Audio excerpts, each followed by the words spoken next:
Okay, good morning, नमस्कार, प्रणाम सभी को। आज मिलते हैं फिर से हम लोग इस VLSI का थ्योरी क्लास में, और आज लेक्चर नंबर 5 की बात करते हैं हम लोग, है ना। तो इसमें हम लोग क्या क्या बात करने वाले हैं, सबसे पहले एक बार ज़रा सा देख लेते हैं, ठीक है। तो यहाँ पे आ करके सबसे पहले हम लोग यहाँ पे ऐसे करके इधर में लिखेंगे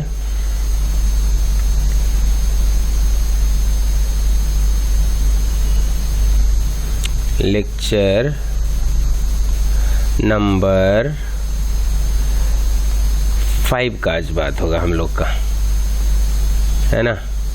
लेक्चर नंबर 5 में आज हम लोग बात क्या करने वाले हैं, तो सबसे पहले हम लोग बात करेंगे यहाँ पे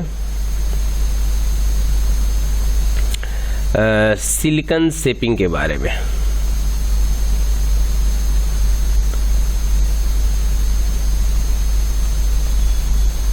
सिलिकॉन शेपिंग जो दूसरा होगा पॉइंट,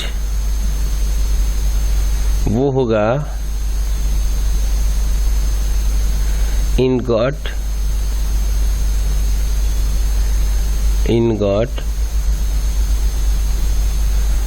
ट्रिमिंग। जो तीसरा पॉइंट है वो है सरफेस ग्राइंडिंग, और जो नेक्स्ट पॉइंट है वो है स्लाइसिंग, और जो नेक्स्ट है स्लाइसिंग के बाद जो नेक्स्ट पॉइंट होता है ईचिंग।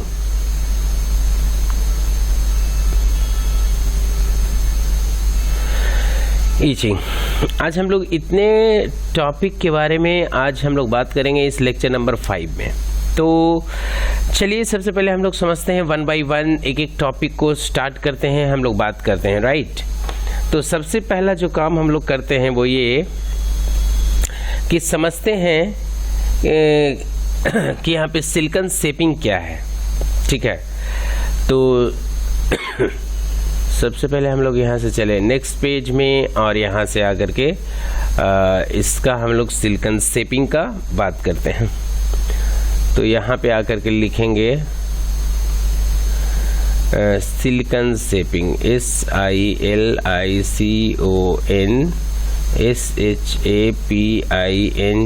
Silicon shaping. अभी क्या है कि सिलिकॉन को एक सर्टेन शेप में लाना, राइट। तो इसके बारे में सबसे पहले कहता क्या है, तो यहाँ से हम लोग लिखें इस चीज़ को, यहाँ से इसको लिखिए। तो यहाँ पे लिखता है सिलिकॉन शेपिंग के बारे में क्या लिखिए, सिलिकॉन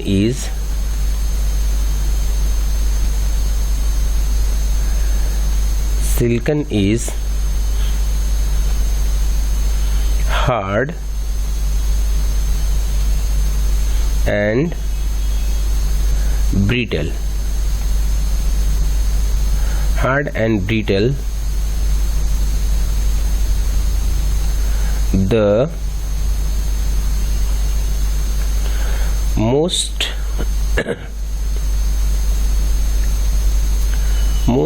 suitable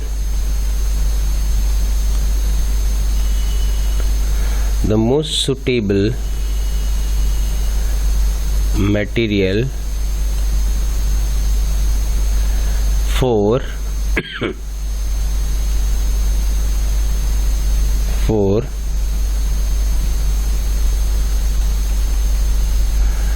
shaping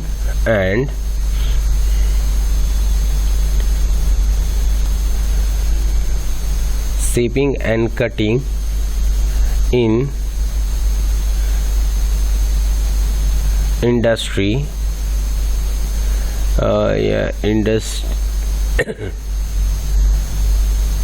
इंडस्ट्री से अच्छे यहाँ पे लिखे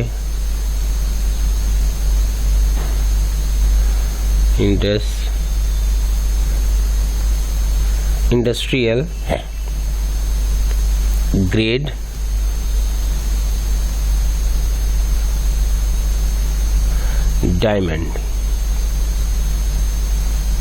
इंडस्ट्रियल ग्रेड डायमंड। इसके बाद यहाँ से लिखना है conversion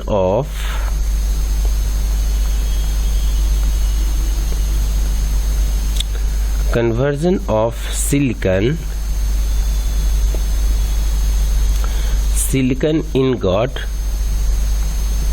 conversion of silicon ingot into polished wafer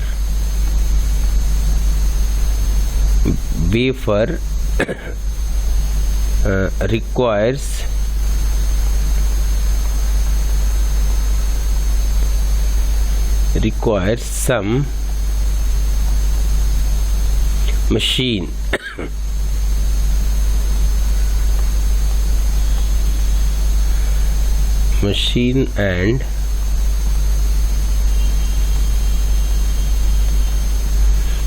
and chemical operation.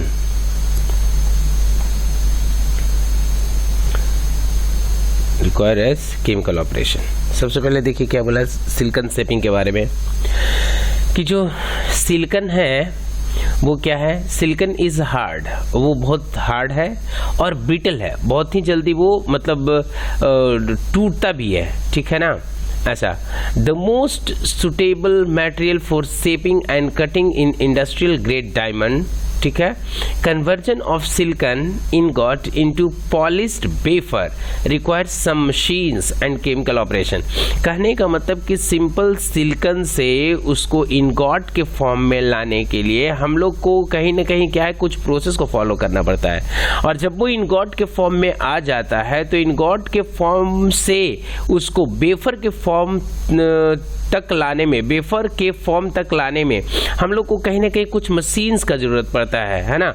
वो सारे मशीन्स के साथ साथ में कुछ केमिकल ऑपरेशन भी हम लोग को करना पड़ता है ना, जैसे उसको वॉश करना हुआ, क्लीन करना हुआ, इस तरीके से है ना, एचिंग करना होता है ऐसा। तो ये सब क्या है, पूरा इंक्लूडेड है सिलिकॉन का शेपिंग। एक मतलब सिलिकॉन शेपिंग एक प्रोसेस है कि हमको सिलिकॉन तैयार करने के बाद सिलिकॉन को एक वेफर के फॉर्म में ले आना, and that includes a certain process, right. इसके बाद जब यहां से हम लोग आगे बढ़ते हैं तो नेक्स्ट पेज में हम लोग देख रहे हैं, सबसे पहले जो सेकंड प्रोसेस है वो होता है हमारा इनगॉट, INGOT, इनगॉट ट्रिमिंग। मतलब जब इनगॉट तैयार हो जाता है, इनगॉट ट्रिमिंग, जब इनगॉट तैयार हो जाता है तो फिर उसको हम लोग को क्या करना पड़ता है, उसको ट्रिम करना पड़ता है, ट्रिम करके अलग अलग मतलब स्लाइस बनाना पड़ता है, राइट। तो वो चीज़ हम लोग कैसे कर रहे हैं तो उसको हम लोग यहाँ पे देखेंगे भाई। तो सबसे पहले यहाँ पे हम लोग लिखते हैं इनगॉट ट्रिमिंग के लिए, the first shaping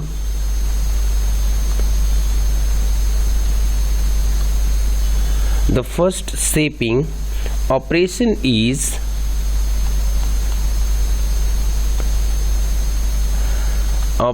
is ingot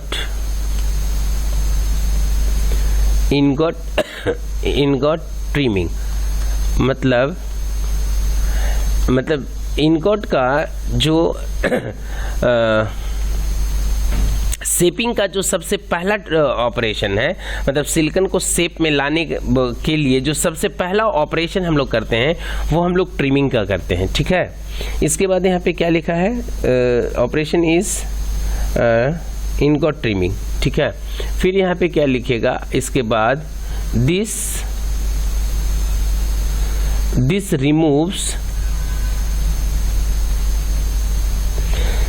removes the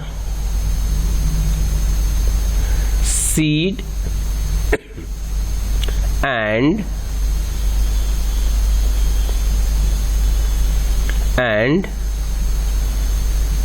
tag int from the ingot. The cutting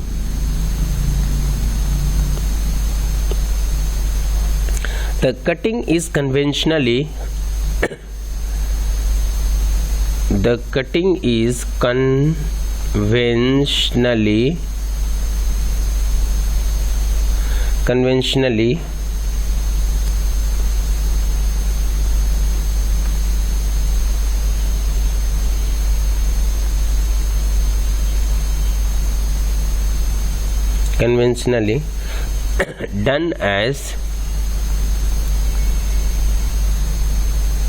done as a manual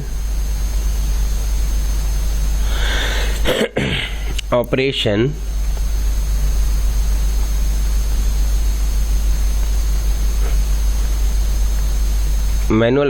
using a circular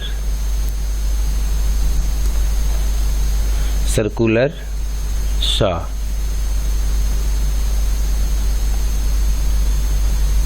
using circular saw. अब इसमें देखिए क्या होता है, इनगोट जो होता है, इस इनगोट ट्रिमिंग में सबसे पहले हम लोग ट्रिम क्या करते हैं, हम लोग को पता है कि सीड से मतलब सीड पे जब मैक्सिमम नंबर ऑफ क्रिस्टल जो होता है डिपॉजिट होता है तब इनगॉट बनता है। तो सीड क्या होता है, तो सबसे पहले हम आपको यहाँ से समझाने का कोशिश करते हैं, थोड़ा सा इसको हम कर ले।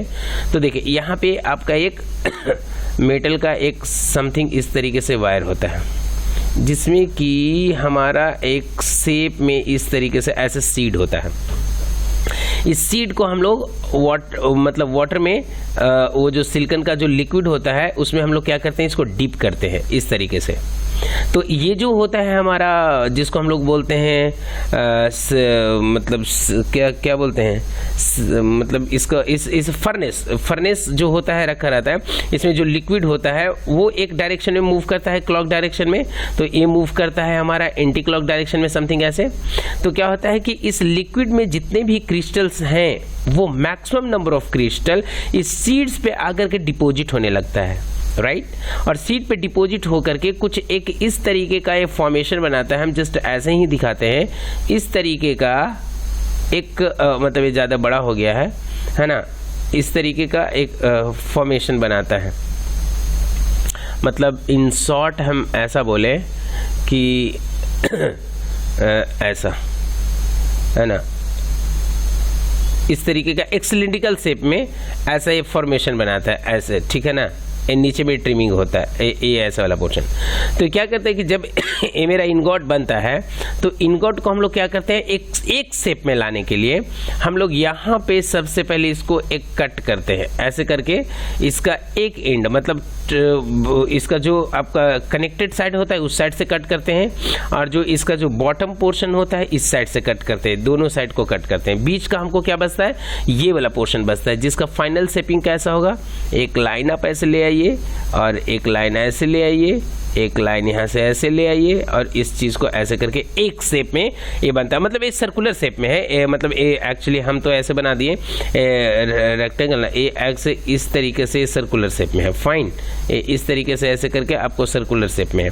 इसके बाद जब ये बनता है तो इसको हम लोग क्या करते हैं, अब इस पर हम लोग प्रोसेस स्टार्ट करते हैं ग्राइंडिंग का, उसके बाद हम लोग प्रोसेस स्टार्ट करते हैं क्लीनिंग का, उसके बाद प्रोसेस स्टार्ट करते हैं स्लाइसिंग का, ऐसे कर करके अलग अलग हमारा मतलब जो प्रोसेस होता है ये होता है मेरा इनगॉट, ठीक है। तो इसके बाद हम लोग क्या करते हैं, इस इनगॉट ट्रिमिंग के बाद जो हमारा है नेक्स्ट वो प्रोसेस है हमारा सरफेस ग्राइंडिंग। तो चलिए हम देखते हैं नेक्स्ट प्रोसेस को, सरफेस ग्राइंडिंग को। तो सबसे पहले यहाँ पे आ करके हम लोग वही लिखेंगे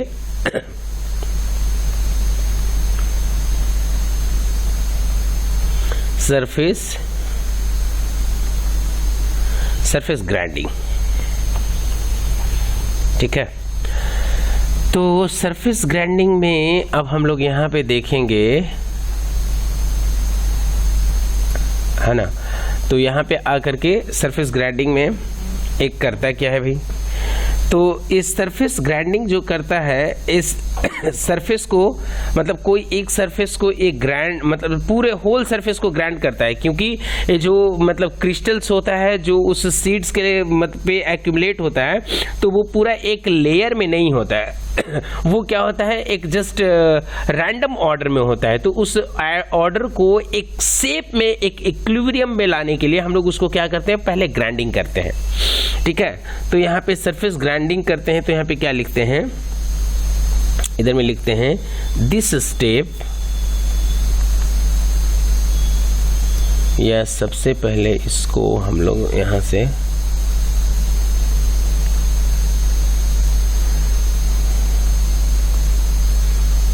यहाँ पे लिखिए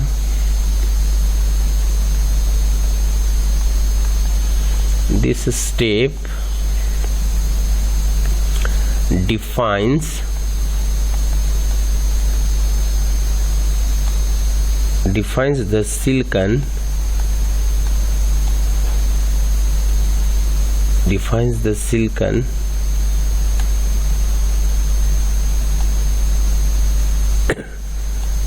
defines the silicon ingot ingot नहीं भाई, defines the silicon diameter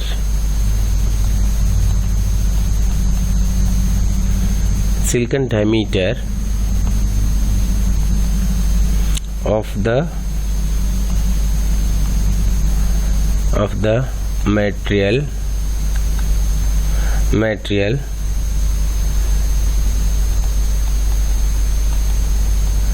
silicon ingot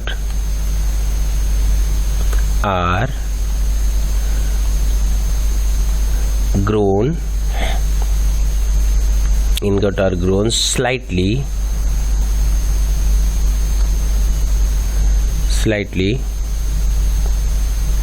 oversized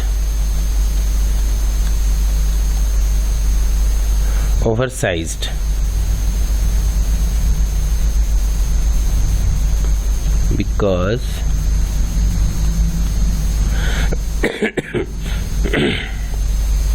the automatic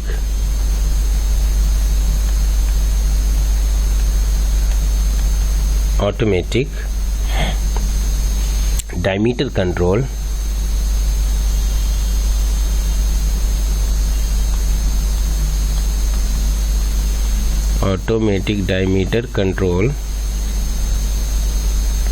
in crystal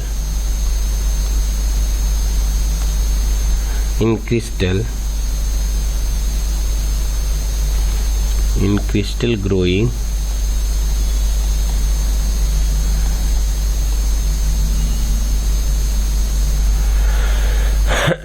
cannot maintain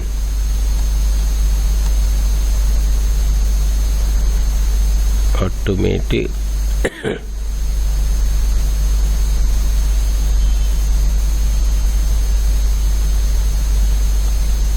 cannot maintain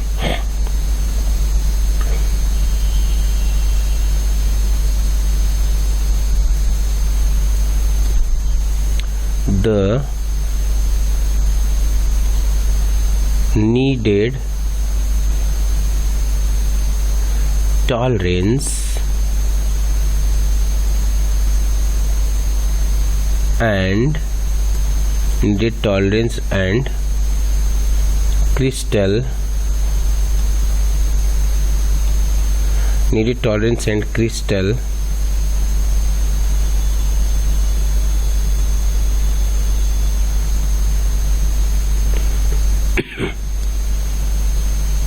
cannot be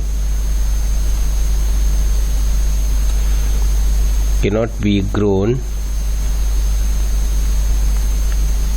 perfectly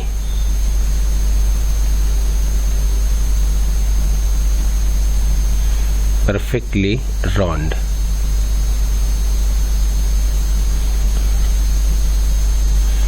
Grown perfectly round.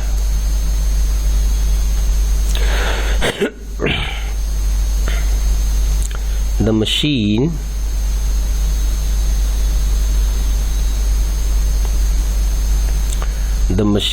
tool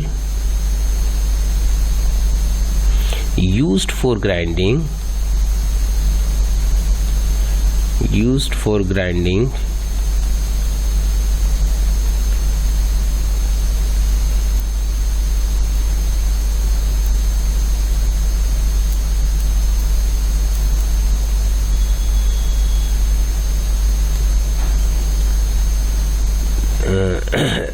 this machine tools used for grinding। ठीक है, अब यहाँ पे देखिए इसमें क्या बोला कि एक मशीन है, उसमें एक टूल लगा हुआ है, मतलब उसमें टूल क्या होगा उसमें एक ग्राइंडर है जो क्या कर रहा है कि इनगॉट को ग्राइंडिंग कर रहा है। कुछ किस तरीके का शेप है भाई, तो हम आपको समझाने के लिए जस्ट एक यहाँ पे एक फिगर बनाते हैं सो दैट कि यहाँ से एक लाइन है, यहाँ भी एक समथिंग कुछ इस तरीके का लाइन है, इसको हम एक सर्कुलर शेप में ऐसे बनाए हैं, और यहाँ भी एक सर्कुलर शेप में कुछ समथिंग ऐसा है। अब हम क्या करते हैं कि यहाँ से एक ऐसे लाइन है और यहाँ से एक लाइन है जो इस तरीके से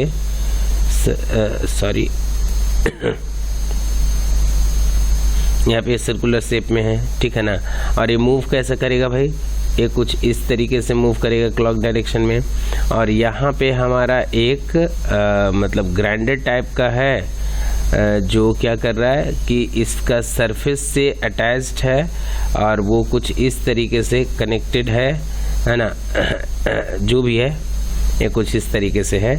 ये है हमारा क्या इनगॉट है, ठीक है। और ए इस साइड में ए मतलब ए क्या है हमारा एक क्लॉक डायरेक्शन में मूव कर रहा है, मतलब ए क्या है ग्राइंडर है, और इनगॉट का इतना सरफेस को ग्राइंड किया है। जैसे जैसे ये आगे मूव करता जाएगा, इस डायरेक्शन में मूव करता जाएगा, इस सरफेस को क्या करता जाएगा, ग्राइंड करता जाएगा। तो इस तरीके से कहीं ना कहीं एक प्रोसेस होता है सरफेस ग्राइंडिंग में। इसमें क्या होता है, एक ग्राइंडर मशीन होता है जिसमें कि ग्राइंडर लगा होता है, और इसमें मतलब जो सिलिकॉन को इसमें होल्ड करके और इसको हम लोग एक लीनियर मोशन प्रोवाइड करते हैं। जैसे जैसे फॉरवर्ड जाता है ये पूरे सरफेस को क्या करता है, ग्राइंड करता है, ठीक है। तो ये जो हो गया हमारा क्या हो गया, और ये जो व्हील बना होता है ग्राइंडर, ये ग्राइंडर जो होता है ये बना होता है किस चीज़ का, डायमंड का रहता है, DIAMOND, डायमंड का व्हील होता है, ठीक है ना। ऐसे करके यहाँ पे हम लोग लिखते हैं कि जो व्हील होता है डायमंड का बना होता है, वही डायमंड, क्योंकि ये बहुत ही हार्ड होता है, ठीक है ना, और ब्रिटल होता है क्योंकि मतलब इधर उधर से टूट जाता है, मतलब कोई एक सर्टेन शेप में नहीं टूटता है। अगर ये टूटता है तो एक कहीं से भी टूट सकता है ना। तो इसीलिए इसको हम लोग क्या करते हैं, ग्राइंडिंग करते हैं डायमंड से, क्योंकि डायमंड भी बहुत ही हार्ड मटेरियल है, राइट। अब इसके बाद जो मेरा स्टेप है वो है नेक्स्ट स्टेप के लिए हम लोग नेक्स्ट पेज में चलेंगे, और वो नेक्स्ट पेज मेरा है मतलब नेक्स्ट स्टेप जो है वो है इनगॉट स्लाइसिंग। तो यहाँ पे सबसे पहले आकर के हम लोग यहाँ पे लिखेंगे इनगॉट स्लाइसिंग। अब इस इनगॉट स्लाइसिंग को हम लोग यहाँ पे देखते हैं कि इनगॉट स्लाइसिंग ये है क्या। तो फिर इधर में आकर के हम लोग यहाँ पे देख लेते हैं कि इनगॉट स्लाइसिंग क्या है।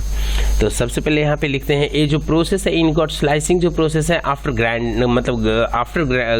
ग्राइंडिंग का प्रोसेस है, ग्राइंडिंग के बाद का ये प्रोसेस है, राइट। तो हम लोग इसको यहाँ से स्टार्ट करते हैं, लिखते हैं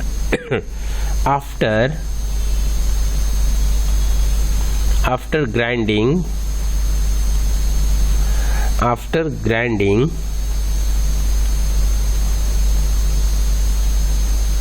the ingot is ready to be sliced, ready to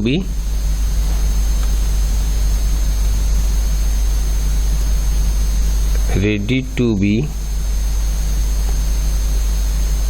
CED होना चाहिए, sliced ingot wafer, sliced ingot wafers.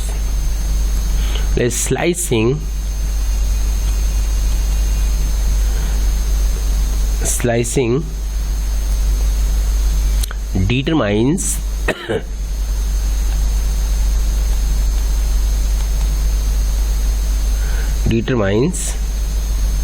four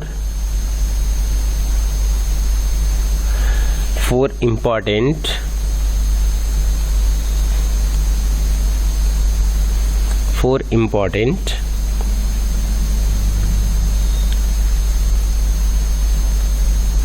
wafers, 4 important wafer parameters।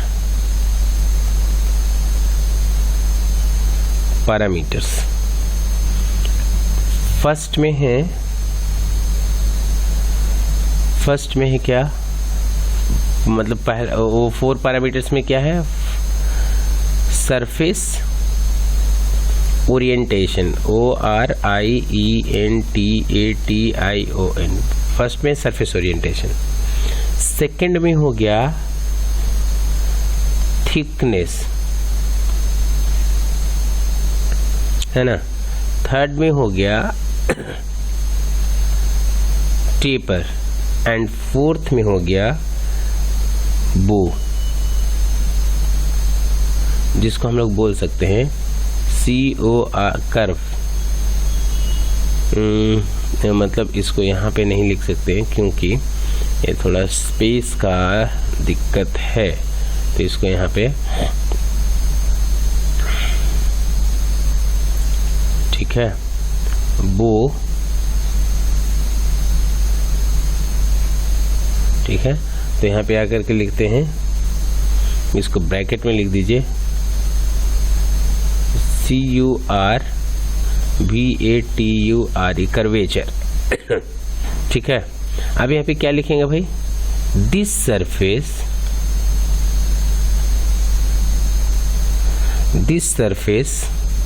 orientation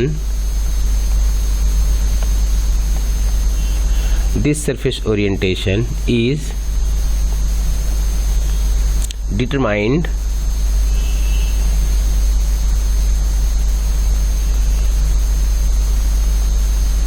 determined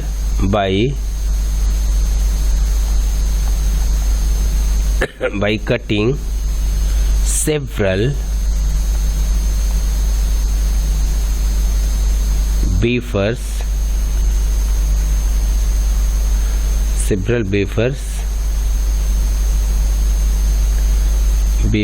measuring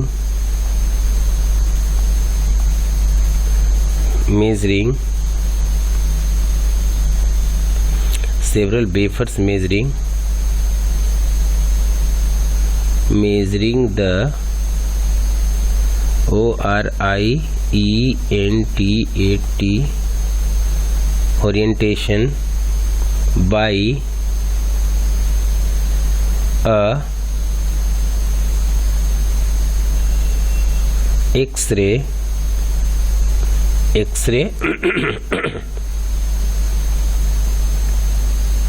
method. अब इसमें क्या देखिए बोला है कि जो सरफेस का ओरिएंटेशन है वो डिटरमाइंड होता है कटिंग के द्वारा, है ना, द्वारा, और इसका जो मेजरमेंट होता है वो हम लोग एक्सरे के थ्रू, इसका हम लोग क्या करते हैं, सरफेस का जो मेजरमेंट होता है, प्रॉपर जो डायमेंशनिंग होता है वो उसके थ्रू हम लोग करते हैं। ठीक है। तो अब इसके बाद हम लोग यहाँ पे मेथड, और इसके बाद हम लोग यहाँ पे इसको लिखे method and then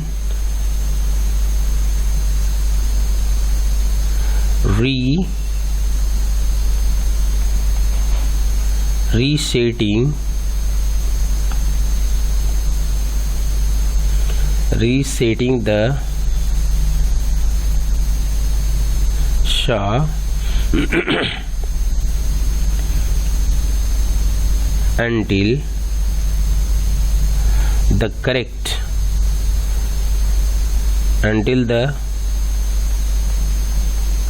correct orientation is achieved, correct orientation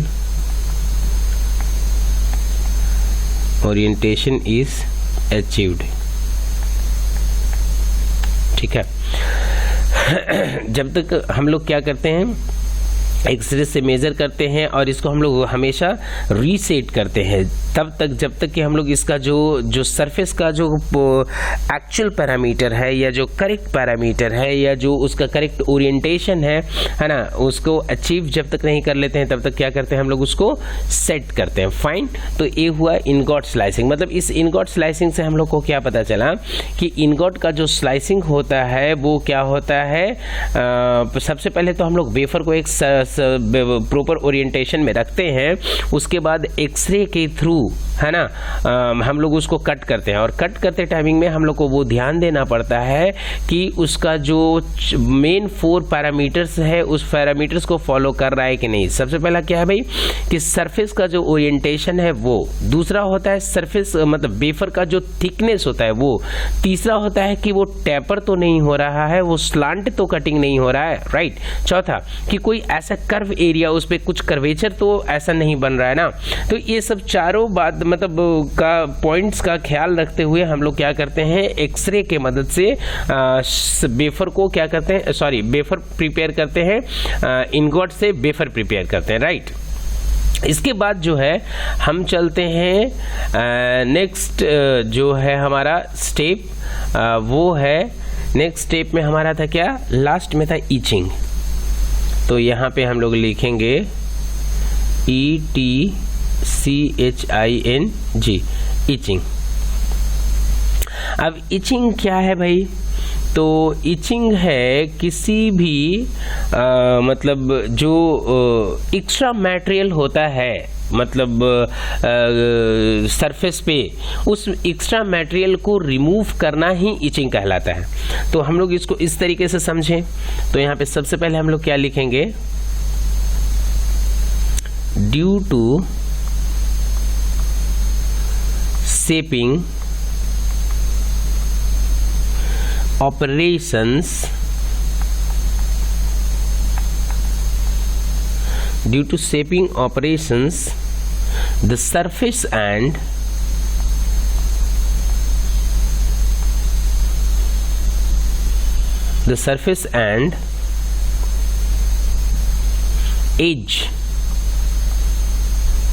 edges of the wafer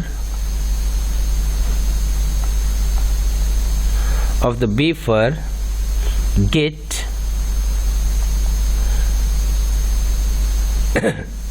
damaged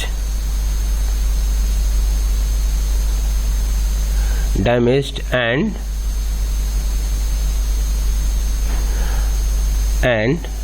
contaminated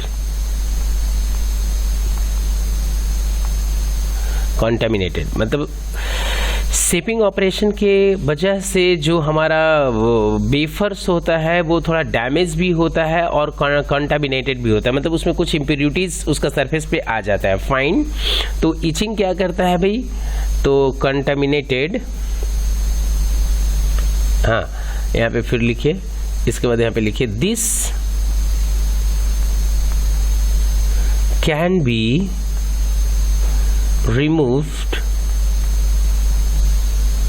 removed by chemical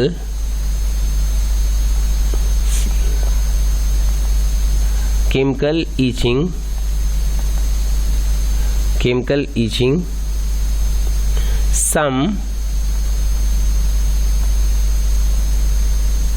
some of the commonly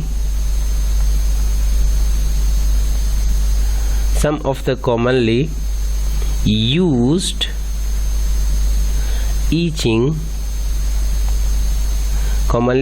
etching solution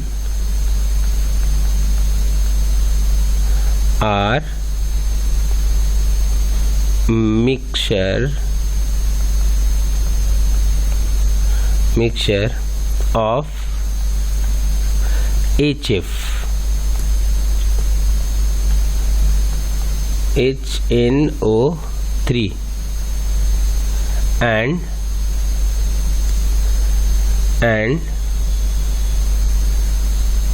CH3COOH। Okay, अब देखिए यहाँ पे क्या है, इस इचिंग प्रोसेस में क्या होता है भाई कि जो भी हमारा शेपिंग ऑपरेशंस के बाद का ये प्रोसेस है, तो इसमें क्या होता है कि शेपिंग की वजह से जो हमारा सरफेस होता है वो डैमेज होता है और उसमें वो कंटामिनेटेड होता है। तो उस कंटामिनेशन को हटाने के लिए हम लोग क्या करते हैं, कुछ केमिकल का मदद लेते हैं और उस केमिकल का मदद से हम लोग क्या करते हैं, उस कंटामिनेटेड सरफेस को वॉश करते हैं और उसके बाद क्या करते हैं, हम लोग उसको क्लीन करते हैं। तो वो जो केमिकल्स हैं वो केमिकल्स कौन सा है, तो एक है हमारा HF हाइड्रोफ्लोरिक एसिड और एक है हमारा HNO3, ये है हमारा नाइट्रिक एसिड। मतलब हाइड्रोफ्लोरिक एसिड और नाइट्रिक एसिड का मदद से हम लोग उसको क्लीन करते हैं। और दूसरा एक होता है CH3COOH, इसको हम लोग बोलते हैं एसिटिक एसिड, या इसको हम लोग एथेनॉल के नाम से भी मतलब एथोनिक एसिड के नाम से जानते हैं, एथेनॉल भी हम लोग इसको बोलते हैं, राइट। तो इस दोनों केमिकल्स की वजह से हम लोग इचिंग प्रोसेस को कंप्लीट करते हैं और इसके बाद हम लोग आज का क्लासेस को यहीं पे स्टॉप करते हैं। If you have any questions related to this class, है ना, that we have gone through, है ना, क्या क्या, silicon shaping, ingot trimming, surface grinding, slicing and etching. तो ये सारे प्रोसेस को हम कंक्लूड करने के लिए आपको एक वीडियो का मदद से समझाने का कोशिश करते हैं कि ये जो प्रोसेस होता है वो किस तरीके से होता है। फाइन, तो जस्ट आप लोग उस वीडियो को पहले देखें, हम जस्ट उसके थ्रू समझाते हैं।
होप कि आज का क्लास आपको समझ में आया होगा इस वीडियो के थ्रू। ये जस्ट मेरा एक छोटा सा एफर्ट्स था आपको इस प्रोसेस को समझाने के लिए। और अगर इससे रिलेटेड आपको कोई भी क्वेश्चंस होता है आपके मन में तो आप कमेंट बॉक्स में लिख सकते हैं। Thank you so much for stay connected. Thank you so much.